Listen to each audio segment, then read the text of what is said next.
നമുക്കെല്ലാവർക്കും അറിയാവുന്നൊരു കാര്യമാണ് വെജിറ്റബിൾസും ഫ്രൂട്ട്സും ഒക്കെ കുക്ക് ചെയ്യുമ്പോൾ അതിനകത്തെ വൈറ്റമിൻ സിയും പല പോഷകങ്ങളും നഷ്ടപ്പെടും എന്നുള്ള കാര്യം. പക്ഷേ എന്നാലും നമ്മളത് റോ ആയിട്ട് ഉപയോഗിക്കാൻ നമ്മളാരും ശ്രമിക്കാറില്ല. ഒരുപക്ഷെ നമ്മുടെ ഒരു ശീലത്തിൽ പെടാത്തത് കൊണ്ടായിരിക്കാം. ഇന്നത്തെ വീഡിയോയിൽ ഞാൻ ഉണ്ടാക്കുന്നത് ഒരു ക്ലാസിക് ഇറ്റാലിയൻ ഇൻസലാത്ത മിസ്തയാണ്, അതായത് ഒരു മിക്സഡ് സാലഡ്. ഈ സാലഡുകൾ ഞാൻ സാധാരണ കഴിക്കുന്നത് എപ്പോഴും ലഞ്ചിന് മുമ്പായിട്ടാണ്. അപ്പോൾ നമുക്ക് ശരിക്കും ഒരു ഫുള്ളായിട്ടുള്ള ഫീലിംഗ് നമുക്ക് കിട്ടും. അങ്ങനെ നമുക്ക് കാർബോഹൈഡ്രേറ്റിൻ്റെ ഇൻടേക്ക് കുറയ്ക്കാനായിട്ട് സാധിക്കും. അപ്പോൾ ഞാനിതെങ്ങനെയാണ് ഉണ്ടാക്കുന്നതെന്ന് കാണിച്ചു തരാം. അപ്പോൾ ഈ വീഡിയോയിൽ ഞാൻ ഒരു ദിവസത്തെ ഉണ്ടാക്കുന്നതല്ല, പല ദിവസത്തെ ഉണ്ടാക്കുന്നതിൻ്റെ വീഡിയോകളാണ് എടുത്തേക്കുന്നത്. പിന്നെ സീസൺ അനുസരിച്ചും ചേർക്കുന്ന വെജിറ്റബിൾസിൻ്റെ ഇതിൽ വ്യത്യാസം വരുന്നുണ്ട്. അതായത് സമ്മർ സീസണിൽ കുക്കുംബറൊക്കെ കൂടുതൽ ഉപയോഗിക്കും.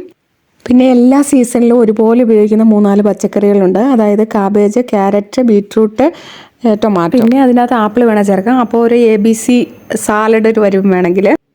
പിന്നെ ടൊമാറ്റോ എപ്പോഴും തന്നെ ഉണ്ട്, പക്ഷേ സമ്മർ സീസണിലാണ് കൂടുതലും ടേസ്റ്റി ആയിട്ടുള്ളത്. അപ്പോൾ നമുക്ക് ആദ്യം ഈ കാബേജിനെ കണ്ടിച്ചെടുക്കാം. അതിനു മുമ്പ് ഞാൻ സാധാരണ ചെയ്യാറുള്ള ഒരു ഡ്രസ്സിങ് എങ്ങനെയാണെന്നുള്ളത് നോക്കാം. സലാഡിന് വേണ്ടിയിട്ടുള്ള സാധാരണ ചെയ്യുന്നത്, അതായത് ആദ്യം ഞാൻ പെപ്പറിൻ്റെ ഇച്ചിരി പൊടിയിടും. അതിനുശേഷം ഒലിവ് ഓയിൽ, പിന്നെ വിനെഗർ. ഇത് വൈൻ കൊണ്ടുണ്ടാക്കിയ വിനെഗറാണ്, ശകലം സ്വീറ്റ് ആയിട്ടുള്ളതാണ്. അടുത്തത് സാൾട്ട്. പിന്നെ നിങ്ങൾ സാധാരണ വിനെഗർ ഉപയോഗിക്കുന്നെങ്കിൽ അതിനകത്ത് ശകലം ഹണി ചേർത്താൽ മതി, നല്ല ടേസ്റ്റി ആയിക്കോളും. പിന്നെ വേണേൽ യോഗോട്ട് ചേർക്കാം. ഇനി വിനെഗർ ഇല്ലെങ്കിൽ നമ്മുടെ ലെമൺ ആണേലും മതി, ലെമൺ ജ്യൂസും വളരെ നല്ലതാണ്.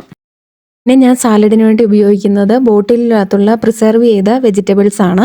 ഇതിന് പ്രിസർവേഷൻ അവർ ഉപയോഗിക്കുന്നത് സാൾട്ടും ഓയിലും വിനെഗറുമാണ്. ഇങ്ങനെ ഉപയോഗിച്ച് ഈ വെജിറ്റബിൾസ് നമുക്ക് നമ്മുടെ ഗട്ട് ബാക്ടീരിയയുടെ ഹെൽത്തിന് വളരെയധികം പ്രയോജനപ്പെട്ടതാണ്. അതായത് ഒരു പ്രീബയോട്ടിക് ആയിട്ട് നമുക്ക് ഉപയോഗിക്കാവുന്നതാണ്. ഇത് മെയിനായിട്ടും വരുന്നത് ഒലിവിൻ്റെ സീഡ്സ്, ചെറിയ സബോളയുടെ കുഞ്ഞുങ്ങൾ, അതുപോലെ തന്നെ ആർട്ടിച്ചോക്ക്. പിന്നെ ഇത് ചിലപ്പോൾ നമ്മുടെ നാട്ടിൽ കിട്ടത്തില്ലായിരിക്കും, എങ്കിലും ഇതൊന്ന് ഒത്തിരി ഹെൽത്ത് ബെനിഫിറ്റ് ഉള്ള ഒരു സാധനമാണ്, പ്രത്യേകിച്ച് ലിവറിന്. പിന്നെ അടുത്തത് ബേബിക്കോൺ. ഇതൊക്കെ ഇങ്ങനെ സാലഡിൻ്റെ അകത്ത് ഇടാനായിട്ട് വളരെ നല്ലതാണ്. അതുപോലെ തന്നെ മിക്സഡ് ആയിട്ടുള്ള വെജിറ്റബിൾസ് എല്ലാം കൂടെ കൂട്ടിയ ബോട്ടിൽസ് ഉണ്ട്. അതിനകത്ത് മെയിനായിട്ട് ഒലിവിൻ്റെ കായ, ക്യാരറ്റ്, കോളിഫ്ലവർ, ബെൽ പെപ്പർ എല്ലാം കൂടെ കൂടിയ മിക്സ് ഉണ്ട്. ഇതൊക്കെ ഇങ്ങനെ സ്റ്റെപ്പിനി ആയിട്ട് വെച്ചേക്കുന്ന സാധനങ്ങളാണ്. എന്തെങ്കിലും കുറവ് വന്നാൽ അതിനകത്തുനിന്ന് എടുക്കാൻ വേണ്ടിയിട്ടാണ്. ഇനിയാണ് നമ്മുടെ മെയിൻ താരം വന്നേക്കുന്നത്, ബേബി ഗ്രീൻസ്. ഇതിൻ്റെ അകത്ത് എല്ലാ ഗ്രീൻ ലീഫി വെജിറ്റബിൾസും ഉണ്ട്. മെയിനായിട്ട് ലെറ്റൂസും സ്പിനാച്ചും ആണ്. ഇതിവിടെ പാക്കറ്റായിട്ടാണ് കിട്ടുന്നത്. ഇത് റെഡി ടു യൂസ് ആണ്, എങ്കിലും വാഷ് ചെയ്യുന്നതാണ് ബെറ്റർ. ഇനി നമുക്ക് നമ്മുടെ കാബേജിനെ നല്ല ഫൈനായിട്ട് അരിഞ്ഞെടുക്കാം. ഇനി നമുക്ക് ഓരോന്നായി നമ്മുടെ വെജിറ്റബിൾ നമ്മുടെ ബൗളിനകത്തോട്ട് ഇടാം. ആദ്യം ഞാൻ ബീറ്റ്റൂട്ട് ഇട്ടു. ഇത് ബേബി ഗ്രീൻസിൻ്റെ കൂട്ടത്തിൽ തന്നെ ഉണ്ടായിരുന്നതാണ്. അതിനുശേഷം ബേബി ഗ്രീൻസ് ഇട്ട് വെച്ചിട്ടുണ്ട്. ഇനി നമുക്ക് നമ്മുടെ ക്യാരറ്റിനെ ഗ്രേറ്റ് ചെയ്തെടുക്കാം ആ ബൗളിനകത്തോട്ട് തന്നെ. ഇനി നമ്മുടെ ബീറ്റ്റൂട്ടിനെ എടുക്കാം. ഇതിവിടെ കിട്ടുന്നത് ഓൾറെഡി കുക്ക്ഡ് ആയിട്ടുള്ളതാണ്. നമുക്ക് ഗ്രേറ്റ് ചെയ്തിടാം, അല്ലെങ്കിൽ സ്ലൈസസ് ആയിട്ട് വേണേലും ഇടാം. പക്ഷേ ഒരു യൂണിറ്റ് കിട്ടാൻ വേണ്ടിയിട്ട് ഞാൻ ഗ്രേറ്റ് ചെയ്യുകയാണ്. ഇങ്ങനെ നോക്കിയാൽ എന്നാ നല്ല കളറാന്ന് നോക്കിയാൽ, നല്ല റെയിൻബോ കളർ ഇപ്പോൾ തന്നെ ആയി കഴിഞ്ഞു. ഇനി അടുത്തത് നമ്മൾ ചേർക്കുന്നത് ടൊമാറ്റോ ആണ്. ഞാൻ എടുത്തേക്കുന്നത് ഡേറ്റ്സ് ടൊമാറ്റോ ആണ്. അതുപോലെ തന്നെ ചെറി ടൊമാറ്റോയും കിട്ടും. അടുത്ത അടിപൊളി കളറുള്ള റെഡ് ലെത്തൂസ് കൂടി ഇരിപ്പുണ്ട്, അതിനെയും ചേർക്കാം. അടുത്തത് ഫെനൽ. പെരിഞ്ജീരകത്തിൻ്റെ ടേസ്റ്റ് എല്ലാവർക്കും ഇഷ്ടമുള്ളതല്ലേ. അപ്പോൾ ഇതിനെ നല്ല ഫൈനായിട്ട് അരിഞ്ഞ് സാലഡിനകത്തോട്ട് ചേർക്കുക. ഇത് വാങ്ങിക്കുമ്പോൾ ചെറുത് മാത്രമേ വാങ്ങിക്കാവുള്ളൂ. ഇത് മെയിലും ഫീമെയിലും ഉണ്ട്, അതുകൊണ്ട് ചെറുതാണ് സാലഡിനകത്ത് ചേർക്കാൻ നല്ലത്. നെക്സ്റ്റ് അടിപൊളിയായിട്ടുള്ളൊരു ആൽക്കലൈൻ ഫുഡാണ് കുക്കുംബർ. ഇത് ഏറ്റവും നല്ലതാണ് അസിഡിറ്റിക്ക്.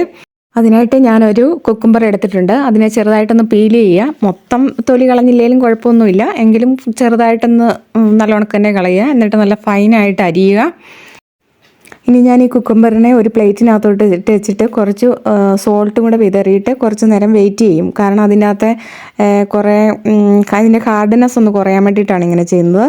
കാരണം എന്ന് ചോദിച്ചാൽ ഇതിപ്പം ഔട്ട് ഓഫ് സീസൺ ആണ്, അപ്പം പല സ്ഥലങ്ങളിൽ നിന്ന് വരുന്നതാണ്. അപ്പം അതിൻ്റെ ഒരു ടേസ്റ്റ് വ്യത്യാസമുണ്ട്, അതുകൊണ്ടാണ് ഇങ്ങനെ ചെയ്യുന്നത്. ഒരു 10 മിനിറ്റിന് ശേഷം അതിൻ്റെ വെള്ളമെല്ലാം ഇറങ്ങിപ്പോയി. ഇപ്പം നല്ല സോഫ്റ്റ് ആയിട്ടുണ്ട്. ഇനി നമുക്ക് ഡയറക്റ്റ് സാലഡിൻ്റെ അകത്തോട്ട് ചേർക്കാം. ഇനി നിങ്ങൾക്ക് ഇതിൻ്റെ ടേസ്റ്റ് ഇങ്ങനെ ഹാർഡ്നെസ് ഒക്കെ ഇഷ്ടമാണെങ്കിൽ അത് അങ്ങനെ തന്നെ ചേർക്കാം, കുഴപ്പമൊന്നുമില്ല. ഇനി നമുക്ക് സലാഡ് ഡ്രസ്സിങ് വേറൊരു രീതിയിൽ കണ്ടു നോക്കാം. ഇതിന് വേണ്ടിയിട്ട് ഞാൻ ഇവിടെ ചേർക്കുന്നത് ബ്ലാക്ക് സ്ട്രാപ്പ് മൊളാസസ് എന്ന് പറയുന്ന സാധനമാണ്. ഇത് നമ്മുടെ ശർക്കരയൊക്കെ ഉണ്ടാക്കുന്ന സ്ഥലത്ത് ഇത് കിട്ടാനായിട്ട് സാധ്യതയുണ്ട്.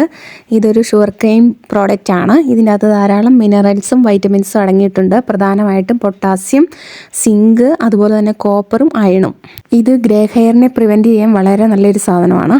ഇനി ഇതെങ്ങനെയാണ് സാലഡിൻ്റെ ഡ്രസ്സിങ്ങിനായിട്ട് ഉപയോഗിക്കുന്നതെന്ന് നോക്കാം. ഇതിന് വേണ്ടിയിട്ട് നമ്മൾ ബ്ലാക്ക് സ്ട്രാപ്പ് മൊളാസസ് 1 ടീസ്പൂൺ എടുത്തിട്ടുണ്ട്.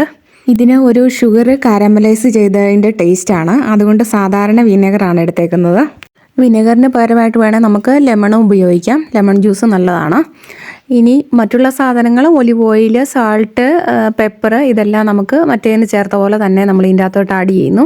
എന്നിട്ട് ഇത് നല്ലവണ്ണക്ക് മിക്സ് ചെയ്യണം. കുറച്ച് സമയം വിസ്ക് ചെയ്താലേ ഇത് നല്ലവണ്ണക്കൊന്ന് ശരിക്കെല്ലാം കൂടെ ഒന്ന് മിക്സ് ആയിട്ട് വരുള്ളൂ. ഇത് ഇപ്പം നമ്മുടെ ഡ്രസ്സിങ് ഇവിടെ റെഡി ആയിട്ടുണ്ട്. ഇനി നമ്മുടെ സാലഡിൻ്റെ അകത്തോട്ട് ഈ ഡ്രസ്സിങ് നമുക്ക് അങ്ങോട്ട് ഒഴിക്കാം.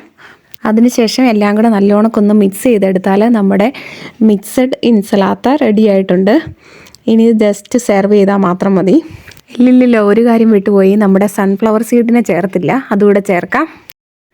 ഇനി നമുക്ക് ഇതിനെ റിച്ച് ആക്കാൻ വേണ്ടി പലതും നമുക്ക് ഇതിൻ്റെ അകത്ത് ചേർക്കാം. ഒന്നെങ്കിൽ നമുക്ക് ടോണോ ചേർക്കാം, മീനിൻ്റെ ടിൻ ഫുഡ് ചേർക്കാം, അല്ലെങ്കിൽ ചീസസ് ചേർക്കാം. അങ്ങനെ നമുക്കിഷ്ടമുള്ള രീതിയിൽ അതിനെ റിച്ചാക്കിക്കൊണ്ടേ ഇരിക്കാം. പിന്നെ ഡ്രൈ ഫ്രൂട്ട്സ് ചേർക്കാം. അപ്പം നമ്മൾക്ക് വേണമെങ്കിൽ നമ്മുടെ ഒരു സമയത്തെ ലഞ്ചിന് പകരമായിട്ട് ഇത് വേണമെങ്കിൽ ഉപയോഗിച്ചാൽ മതി. അങ്ങനെ കൂടുതൽ റിച്ചാക്കും തോറും. പിന്നെ ഇപ്പോൾ ഈ കാണുന്ന രീതിയിലാണ് ഞാൻ സാധാരണ ഒരു ദിവസത്തെ സാലഡ് ഉണ്ടാക്കുന്നത്. മീൻസ് അളവുകളും കാര്യങ്ങളും ഒന്നുമില്ല, ഡയറക്റ്റ് എല്ലാം അതിനകത്തോട് ചേർത്ത് ജസ്റ്റ് മിക്സ് ചെയ്യുകയാണ് ചെയ്യുന്നത്. ഇന്നത്തെ മിക്സഡ് സാലഡും റെഡി ആയിട്ട് കഴിഞ്ഞിട്ടുണ്ട്. അപ്പോൾ പ്ലേറ്റിനകത്തോട്ട് എടുക്കുക, കുറച്ച് സൺഫ്ലവർ സീഡ്സും കൂടി ഇട്ട് കൊടുക്കുക, കഴിക്കുക. അപ്പം വീഡിയോ ഇഷ്ടമായാൽ ലൈക്ക് ചെയ്യുക, ഷെയർ ചെയ്യുക, കമൻറ്റ് ചെയ്യുക. Thanks for watching. Stay healthy, stay happy.